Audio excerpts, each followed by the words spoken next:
আসসালামু আলাইকুম এভরিওয়ান, আশা করি সবাই অনেক বেশি ভালো আছেন। আজকে আমি আপনাদের সাথে একটা অনেক মজার ডেজার্ট রেসিপি শেয়ার করতে যাচ্ছি। এটা হচ্ছে সাবুদানার পুডিং। রেগুলার পুডিং এর চেয়ে এটা অনেক বেশি ইয়ামি হবে, এটা আমি আপনাদেরকে গ্যারান্টি দিয়ে বলতে পারি। এটার উপরে থাকা যে সাবুদানাগুলো আছে, এটা যখন আপনি মুখে একবার দিবেন তখনই আসলে টেস্টটা বুঝতে পারবেন, আর এটা অনেক সফট হয়। যাই হোক, তো প্রথমে হচ্ছে আমি একটি প্যানে পানি গরম করার জন্য নিয়েছিলাম। তো পানিগুলো যখন ফুটে এসেছিল তখন আমি সাবুদানাগুলো ছেড়ে দিচ্ছিলাম একটু একটু করে। সাবুদানা আমার কাছে দেখতে অনেকটা মুক্তার মতো লাগে, ভালোই লাগে দেখতে। যাই হোক, তো এরপর আমি এগুলো নেড়ে চেড়ে নিচ্ছিলাম। তো যখন এগুলো হয়ে এসেছিল তখন আমি একটি জালি দিয়ে সেগুলোকে পানি ঝরিয়ে নিচ্ছিলাম, আর এই যে ঠান্ডা পানি দিয়ে ধুয়ে নিচ্ছিলাম। তো ধোয়ার এ পর্যায়ে আমি আবারও একটি প্যানে 3 টেবিল চামচ চিনি দিয়ে দিয়েছিলাম ক্যারামেল বানানোর জন্য। তো চিনিগুলো দেওয়া হয়ে গেলে আমি দিয়ে দিয়েছিলাম পানি। তো পানি আর চিনি এগুলো একসাথে বেশ ভালো মতো নাড়াচাড়া করছিলাম। যখনই আসলে ব্রাউন কালার হয়ে গিয়েছিল তখনই আমি ক্যারামেলগুলোকে নামিয়ে নিয়েছিলাম। তো আমি আজকে বেশি একটা ব্রাউন করিনি পুডিং এর জন্য, অল্প একটুই ব্রাউন করেছি। তো এই যে দেখো, অনেকে আবার অনেক কালো করে ফেলে। যাই হোক, ওইটাও অন্যরকম সৌন্দর্য।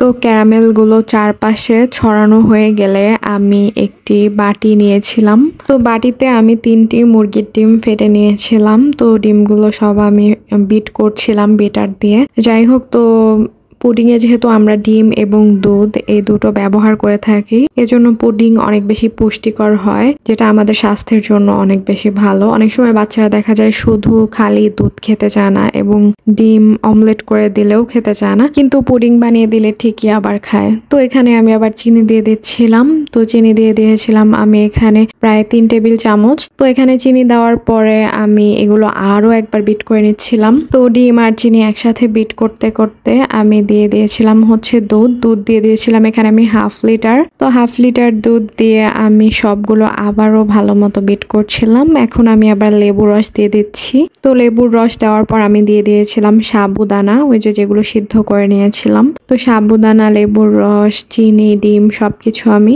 একসাথে ভালো মতো বিট করে নিচ্ছি এখন। তো লেবুর রসটা দেওয়ার কারণটা ছিল পুডিং থেকে অনেক সময় দেখা যায় একটা ডিমের গন্ধ আসে, যেটা অনেকেই পছন্দ করে না। তাই লেবুর রসটা দিলে সেই গন্ধটা আর কি থাকে না। তো এই যে আমি ক্যারামেলের বাটিতে সবগুলো ঢেলে নিলাম মিক্সার। তো এখন আমি একটি চুলায় প্যান বসিয়ে দিয়েছিলাম, আর সেখানে একটা জালির মতো নিয়ে নিয়েছিলাম। তাতে আমি পানি ঢেলে দিয়েছিলাম। তো পানি ঢেলে দেওয়ার এ পর্যায়ে আমি ওই যে মিক্সারটা ছিল বাটিটা পুডিং এর, সেটা আমি জালির ওপর বসিয়ে দিচ্ছিলাম। তো এরপর আমি ঢাকনা দিয়ে ঢেকে উপরে ভারী একটা বস্তু দিয়ে আটকিয়ে দেই, যেন পুডিংটি সিদ্ধ হওয়ার সময় পানি যেন ভিতরে প্রবেশ করতে না পারে। এরপর আমি সম্পূর্ণ প্যানটি ঢাকনা দিয়ে ঢেকে দেই। তারপর 30 থেকে 35 মিনিট অথবা 40 মিনিট পর আমি এসে চেক করছিলাম একটি কাঠি দিয়ে যে হয়েছে কিনা। তো এরপর আমি দেখলাম যে হ্যাঁ হয়েছে। তখনই আমি মূলত পুডিংটি উঠিয়ে নেই।